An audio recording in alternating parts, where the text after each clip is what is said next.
Marana. Welcome everyone to our Talanoa NCA series, session 4.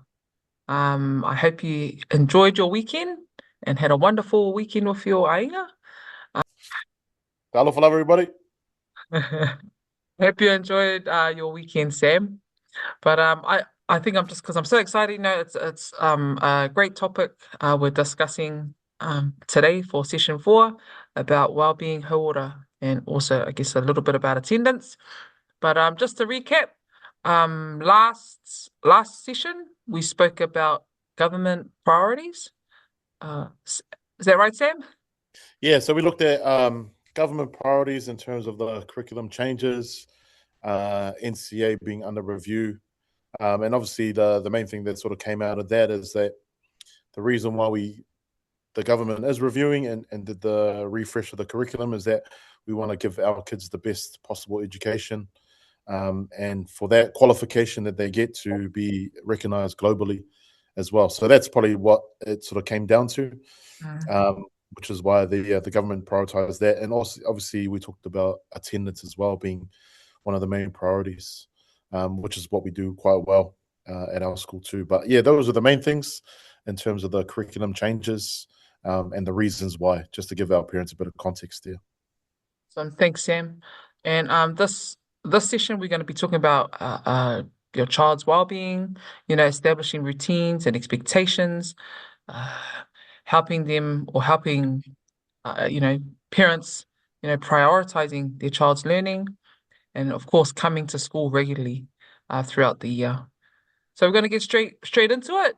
Mm. Um, well-being. What is we hear this a lot, not just with children, like with ourselves. What does how well-being mean to you, Sam? Well-being to me just obviously means like taking care of myself.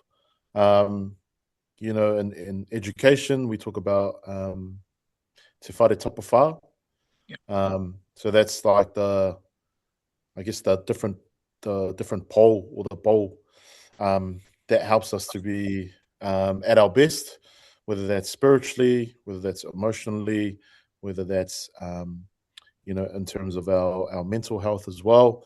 But just well-being for me is just looking after ourselves, and just making sure we're always at our best so that we can perform at our best as well. Just taking care of ourselves for me. Well, thanks, Sam. I know we look at Hauora as in well-being. I know you spoke about uh, the Te Whare Tapawhā, that's the health model we use, especially in education. I think that was Mason Drury's model. And Mm. so it's like you said, it's not just about looking after ourselves physically, but mentally, emotionally, spiritually, even socially. I Mm. guess also knowing who you are, who you are as a person. I know we look at whenua. And when we look at the Te Whare Tapawhā, knowing your roots, knowing who you are as a person. And Mm. so all of those things, they all link. I have spoken to the boys, if you could be healthy, you could be looking healthy outside, physically. Oh yeah, no, he looks good, he looks like, he's been working on and stuff. But I always tell the boys it's not just about how you look outside, it's also inside as well. We don't you don't see it and you might not see it, but yeah, even our boys, there's a lot going on as teachers we don't even know about. Um, you Yeah. know, like they could be going through things. A lot of our boys they come to school with, a lot of baggage and stuff. We say baggage, but I don't mean like that. But they have other things, external things that we don't know about. So, you know, firstly, well-being at home is really important. And as teachers, we see it every day. A child who feels good at home is a Yeah. child who learns well. I feel learns well at school. So it all starts at home. It all starts with the environment we create as parents before they even get into school. It's really, really important. I know, some days, uh, you know, as a parent, as a mother, I can get a bit upset, in the morning, with children, not hurrying up with things and, not getting up out of bed. And so sometimes, I can create a bit of an environment that's a bit like hostile, a little bit, so I'm still, working on that, like trying to, before we leave home, try and, keep it calm, keep it, because I usually leave home before everyone. And so it's like, trying to stay calm for them because I always think, man, when they go to school, they're going to be like, they're not going to feel good because I've already started something off at home. So, as a parent, I always try and make sure, I'm creating that environment where, they're calm and they feel good when they go to school. Because I know, as a teacher, when I see students are smiling and laughing, I'm like, oh, okay. So it looks like they're gonna have a good day because Yeah. they started off really, really well. I don't know if you see that too, Sam, Yep. Yep. but yeah, I think that's really, really important. Is there anything you want to add on to that, Yeah. Sam? Obviously, a massive topic as well. Like it's been something that's like mental health, especially something that's been, I guess, in the conversation for the last sort of few years now, and just sort of understanding the importance of it as well. Um, yeah, like you mentioned, um, our kids and their, I guess, their attitude or their disposition is really like a good indicator for us as teachers to see like whether they're going to have a good day or not, or whether they're going to be well in the classroom. And obviously, we get about what 30 boys in a class at a time. So, as teachers, our job has sort of moved beyond just being a teacher and just teaching our content. It's also about sort of reading the room as well, and understanding where our boys or our students are emotionally and mentally as well, understanding all those different cues. So yeah, I mean, our job is definitely much more. We have to put on our teacher hat and our counselor hat all at the same time as well, and they have to sort of be working at the same time too. So yeah, I think a little bit different with me. As I've already mentioned, my son's a little bit younger, so the conversations are different. But obviously, the goal is the same: is to create an environment where he has his well being is looked after.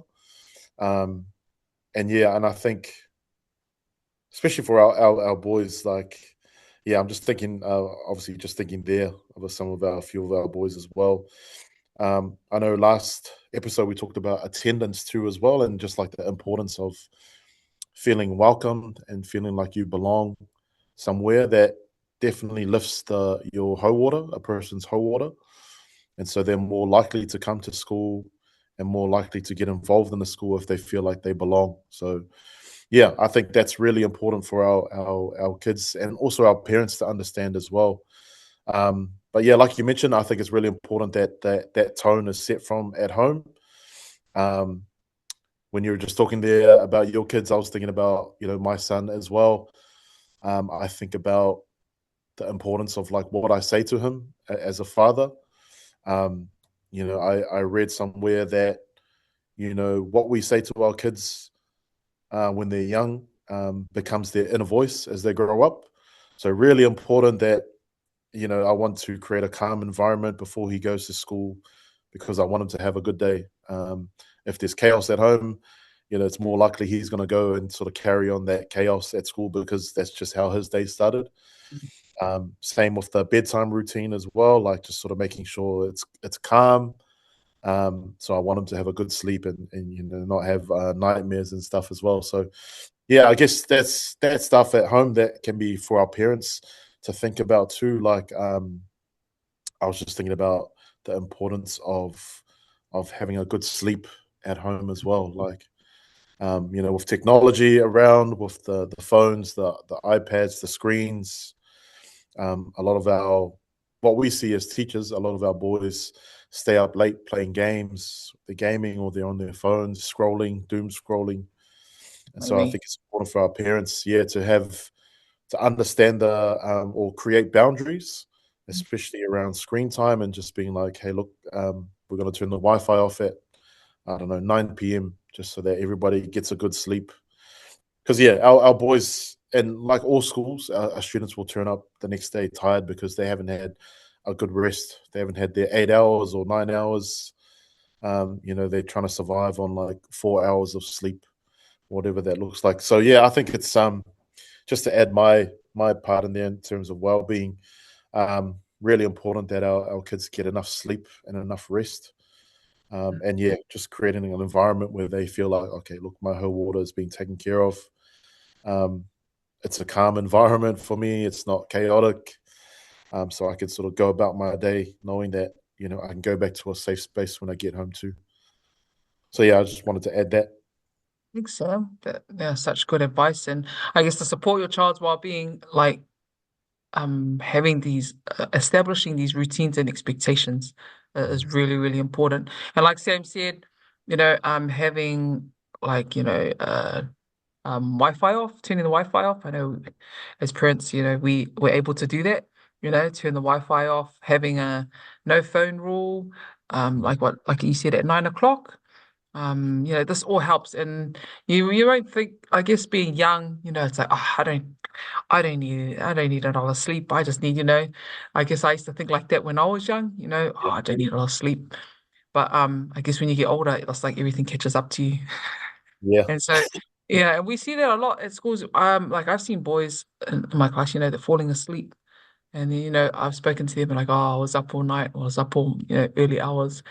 And I guess it's not fair on us as teachers, but especially, our boys, they're just missing out, mm, on some of the education, some of their learning. And yeah, it's cool that they're at school, but it's even better if they're able to participate and you know, get involved. So yeah, sleep, like you said, is so important for your whole order, sleep. mm. And I guess being an adult, um, I don't get a lot of sleep. Like I don't know what it is, but I wish I could get 8 hours, but at the moment I can't. So, but like I'm saying, these routines and expectations, phones away at 9 o'clock, even like getting up early in the morning, having like that set time, to get up, I don't know, 6:30, whatever time. I guess it also helps, your child, like you said, they feel safe, they're prepared, they know what's expected. And like because we see a lot of students in class that, they're quite anxious. Mm, And so this helps with, anxiety is, knowing, being prepared, knowing what's coming, knowing what they have to do. And so, yeah, I feel, having those routines and those set expectations, yeah, and it all starts from home. It all starts, at home, whānau, with the aiga of parents.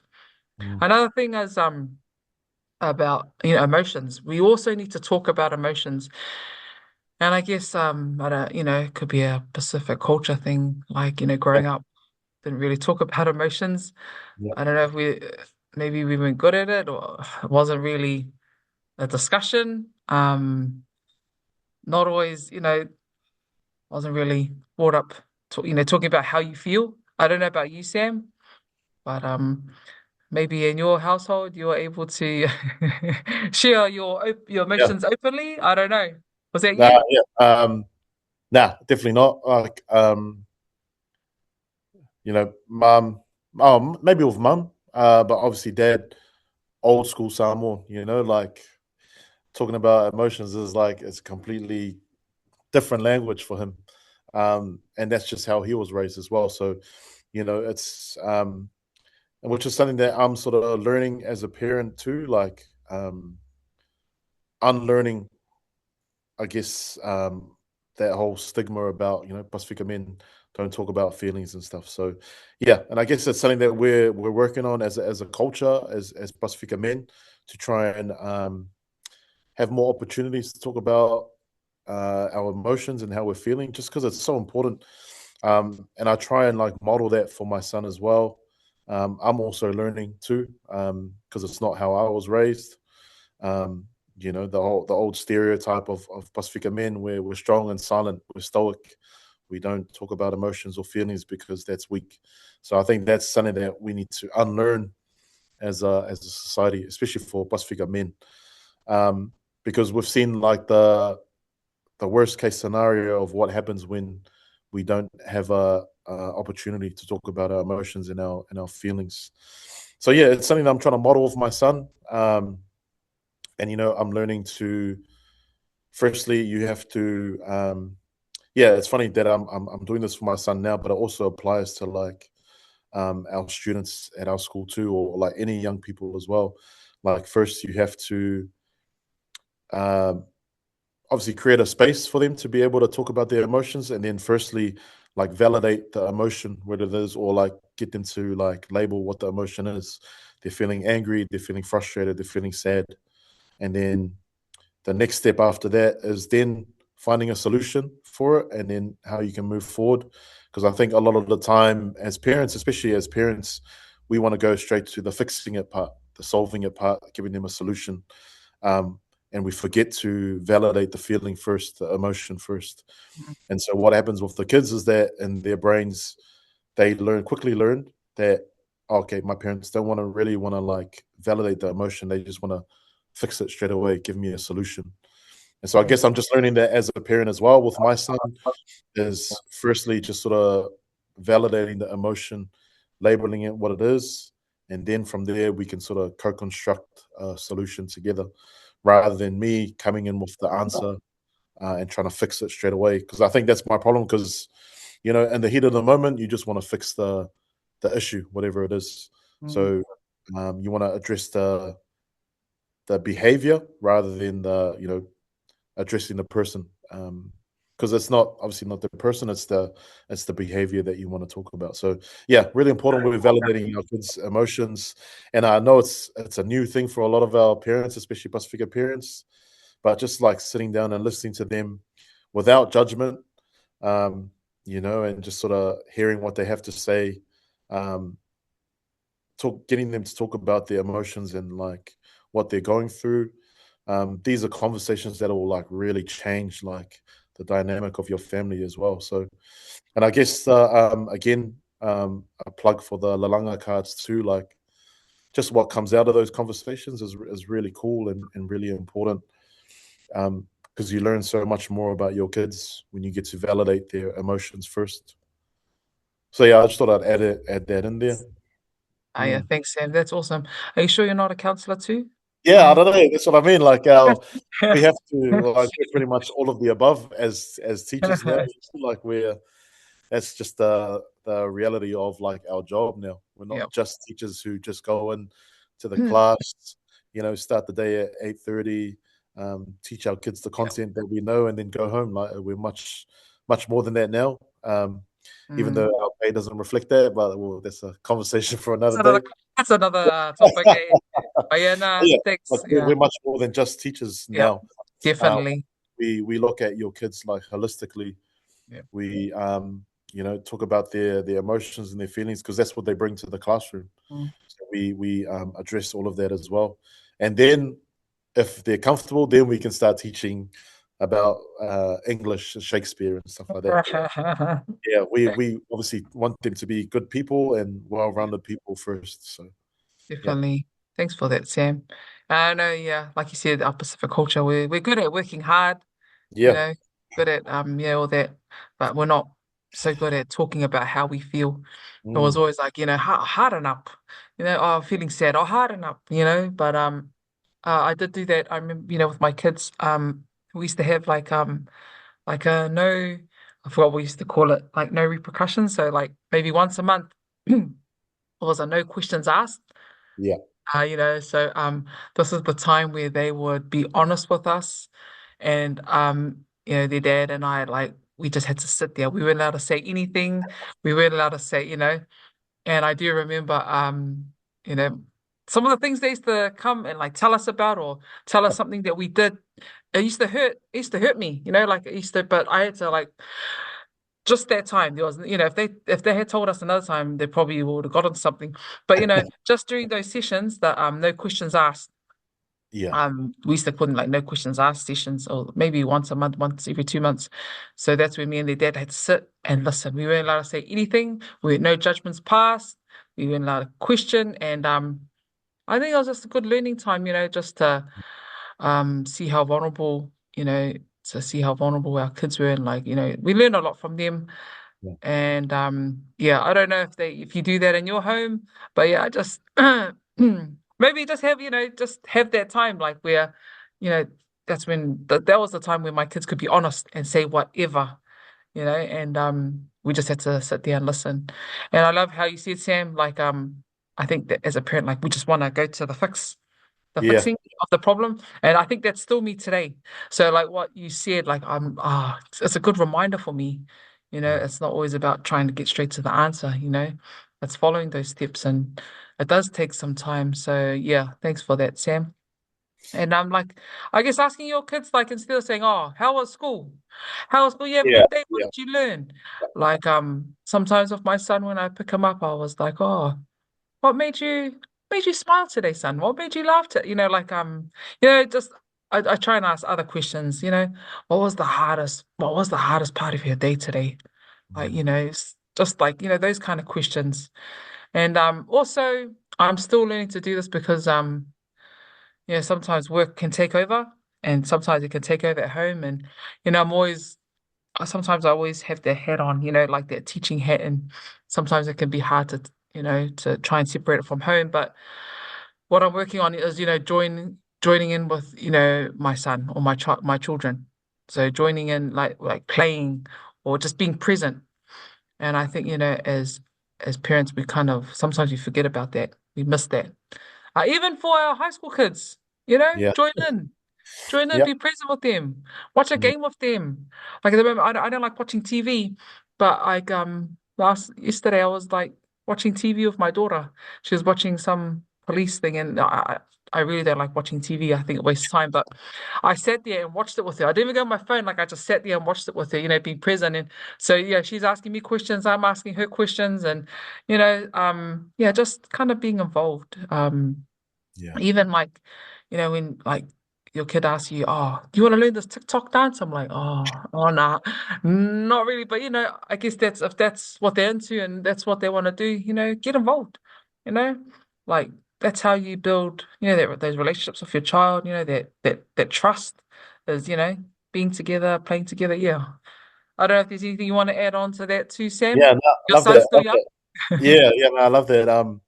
Yeah. Obviously, with the Lalanga cards this week, one of the questions was two good questions that came up because I get the boys to choose the questions anyway. They don't see the card before they flip it over, and so one of the questions was, "What's something that you wish people would ask you more often?" And the other question was, "What makes you feel loved?" And it was the same thing. Like those kind of questions came up. Like people ask you, "How are you?" but they don't really want to know the answer. Like they'll ask you, "How are you?" but not many people often take the time to actually like listen for the answer. They just ask because it's like polite thing to ask somebody. So that's what one of the ones that came up. And like you said, something like, "What made you smile today?" Like that's a question that came that one of the boys said as well. He said, "I wish people would ask me that more often." Or like, what's going on in your life at the moment? That's another question that came up that one of the boys said. And again, what makes you feel loved is another one of the Lalanga questions, and like a lot of good responses. Like, um, I just want to be being comfortable with who I am and people accepting that was one of the answers. Another one, feeling seen and heard, which is what we talk about a lot as well. That was a really cool answer. Um, so yeah, in terms of like what you're talking about, like definitely like being involved in your kid's life. Um, yeah, like my son at the moment, great example, really into his Pokemon cards, collecting Pokemon cards. Obviously, I watched it as a kid, but it's not. It was just on at the time. But he's really into it at the moment. So I'm finding like just indulging his interests, like taking him to like the card shop and sitting with him, going through cards and stuff. Like he may not remember when he's older, like what it was we were doing together, but just the fact that we're together and I'm taking an interest in what he's interested in. I think that means a lot to him as well. Um, and I think that's what, exactly what you said in terms of like just being present for your kids because they'll always remember you being there for them. Whatever it was, they won't remember what it was you were there for them for. He won't remember that it was Pokemon cards later on, but he'll remember, oh man, remember that time we sort of spent that time together and you took me to wherever and we were just like talking about what I'm interested in, like just having those conversations at home.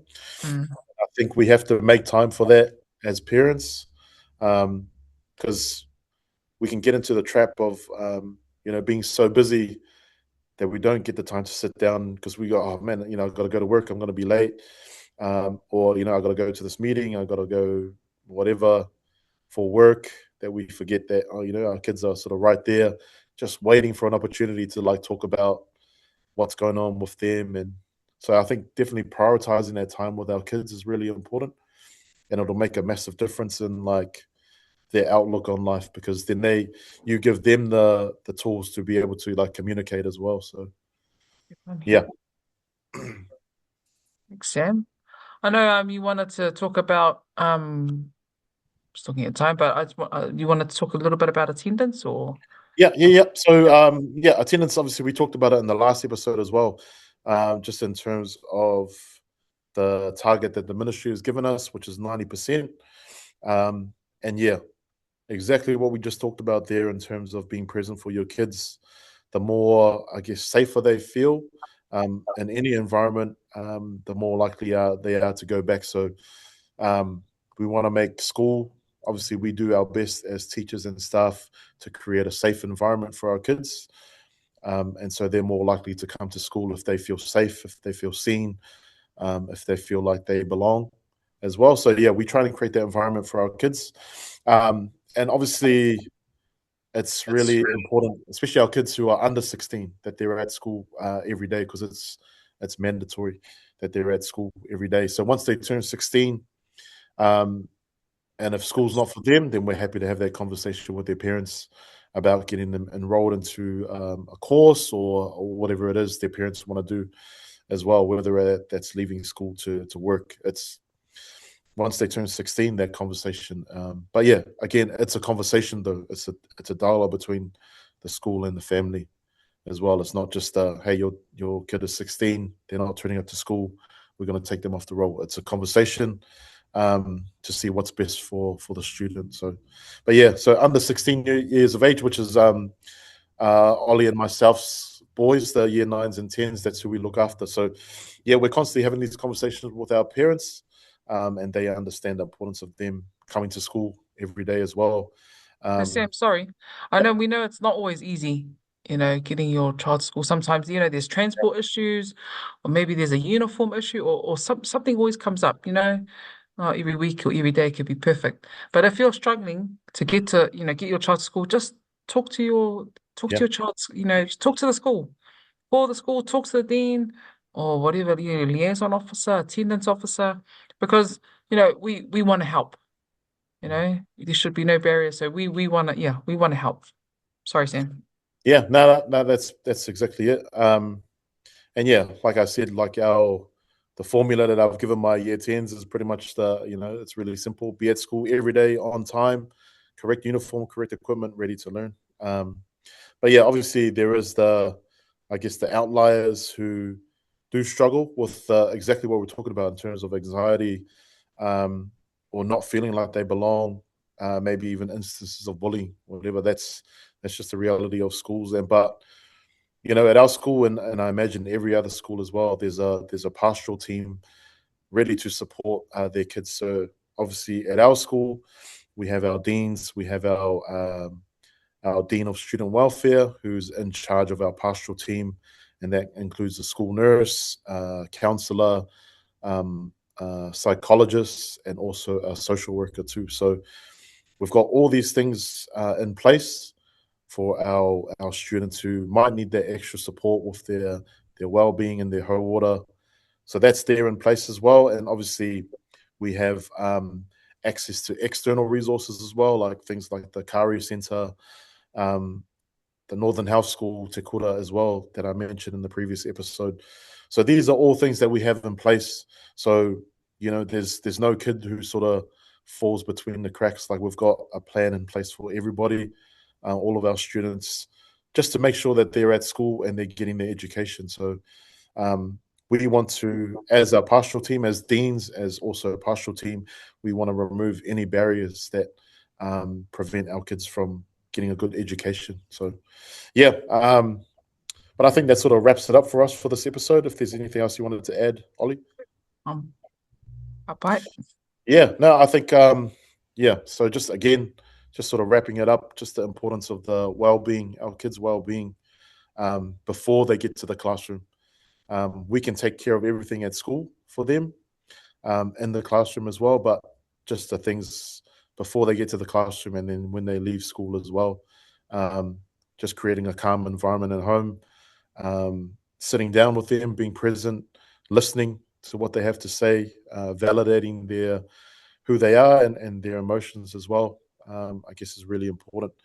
But yeah, just to sort of wrap that one up. Um, so thank you for that, Ollie. Next episode, we're going to look at literacy and numeracy support. Obviously, with the changes in the CAAs, um, as we've talked about in previous episode. But yeah, definitely the well-being in Hauora, really important for us. Something that we're really passionate about, especially as year level deans as well. So, yeah, make sure you tune in for the next episode. We look Last forward to one. talking about you. Yeah, last episode Last for one. us for the series. We really hope it's been helpful for Yeah. all of our parents out there as well, and also our students. But yeah, we look forward to this last episode, and we'll catch you guys in a bit. Take Mhm. care. Thank you very much. Te whāsui Whāsui. fua.